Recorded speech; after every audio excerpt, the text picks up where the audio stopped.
Hello everyone, this is Dr. Yodis. I'm providing a brief narration to accompany the PowerPoint presentation that was shared at the February 10th Board of Education meeting regarding the projected 26-27 budget outlook and the potential tax levy scenarios. The first few slides provide some background on our district and the enrollments over time. Historically, Wine and Skill served a much larger student population. As seen in this old newspaper article, enrollment had reached approximately 660 students. At that time, the community needed to expand its facilities to accommodate that growth, and Gardner Dickinson School was built in 1969 to support increasing enrollment and to provide space for those students who had previously been attending classes in locations throughout the community. When the building on East Ave was designed, it was intended to support well over 600 students. Today, our enrollment is significantly lower. Looking at the enrollment trends over the past several years, you can see the numbers of students has steadily declined. For the current 25-26 school year, our total enrollment is approximately 302 students. Of those students, about 50 currently come from the North Greenbush Common School District.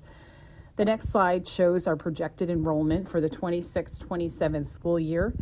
Based on estimates, we're anticipating approximately 296 students. This projection assumes, and we certainly hope, that all the students from North Greenbush District will remain here at Gardner Dickinson. When you compare the current enrollment to what the building was originally designed to accommodate, it's clear that the facility is currently operating at less than half of its intended capacity. The next slide shows the estimated state aid based on the governor's executive budget proposal. We had heard last month from Senator John McDonald, the foundation aid amount for Wine and Skill is very disappointing. Our foundation aid has essentially remained flat for more than 15 years.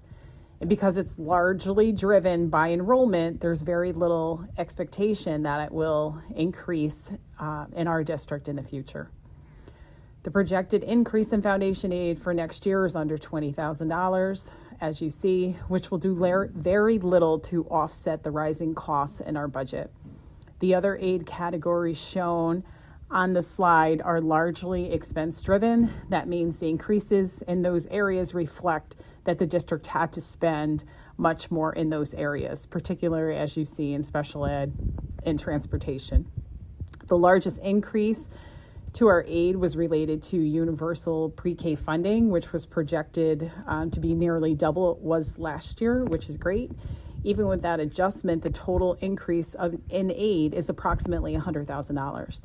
And even if we were to receive every dollar that is currently projected, which historically we do not, the increase is still not enough to keep pace with the rising costs that the district is facing. The next slide outlines the timeline for the 26-27 budget development process. The Board of Education meeting is scheduled for March 19th, which I'll present the same information as we will not yet have the final numbers from New York State at that time.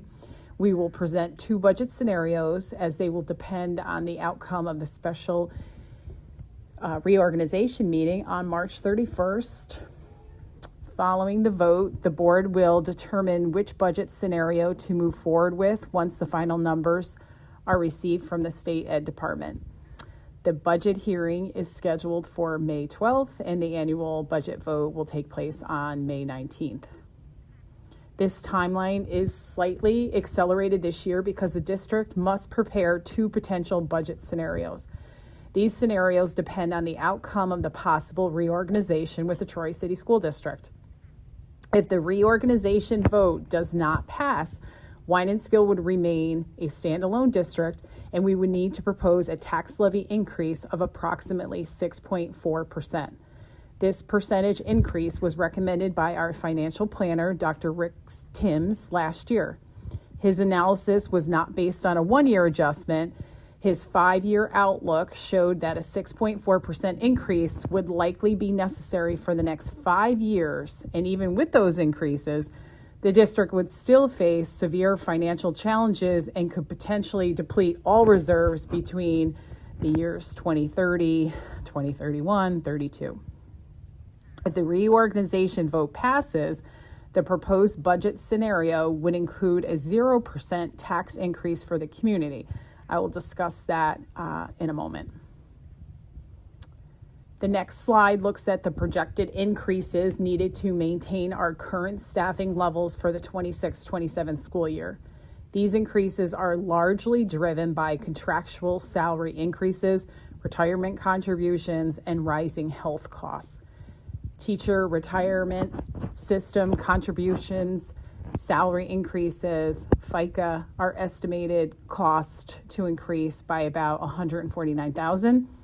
Employee retirement system contributions and salary increases at approximately $36,000 an increase, and our health insurance increases, including prescriptions costs, are increased by about $144,000.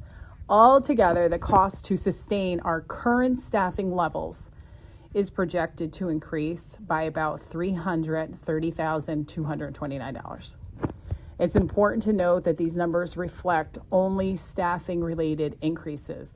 They do not include any other rising expenses, as you'll see on the right hand of this slide, such as technology, upgrades, repairs, high school tuition increases, special ed service increases, transportation contracts, utilities, and instructional materials. None of that's included in this slide that I'm talking about. This is just solely increased to maintain current staffing levels. The next slide addresses the potential tax levy increase. If the district remains independent and there is no merger with Troy, the district would ask the community to consider a 6.4% tax levy increase. This would exceed the state's tax cap and therefore require a supermajority vote, meaning at least 60% voter approval. Based on current estimates, this increase would generate approximately $393,971 in additional revenue for the district. Unfortunately, as you will see in the next slide, that amount is still not enough to fully cover the projected expenses. The following slide shows what a typical year would look like under normal circumstances. Historically, Wine and Skill has proposed budgets going out at the maximum allowable tax levy under the tax cap formula. For the upcoming year, that amount would be approximately 2.4% increase, which would generate about $131,899 in additional revenue. However, this scenario is not currently being proposed because it would not adequately address the district's financial needs. The next slide outlines our preliminary budget deficit estimates. If the district were to go out for the traditional 2.14% tax levy increase, it would leave a projected budget gap of approximately $904,554. If the district proposed the 6.4% tax levy increase, the gap would reduce, but would still be at approximately, there would still be a gap of approximately $642,942. For comparison, last year's budget gap was about $578,813. That gap was closed through the use of fund balance along with a tax levy increase of 1.91%. The next slide discusses the third scenario that's been suggested by the Troy City School District. If the community votes in favor of reorganization with Troy on March 31st, the proposal would be to present a budget with a 0% tax increase for the 26-27 school year. However, a 0% tax increase would leave a budget gap of approximately $1,036,453. To address this gap, the district would need to use available fund balance and reserves. The following slide outlines Wine and Skill's current reserves and fund balance. The district currently maintains 8 restricted reserves totaling just over $2.17 million.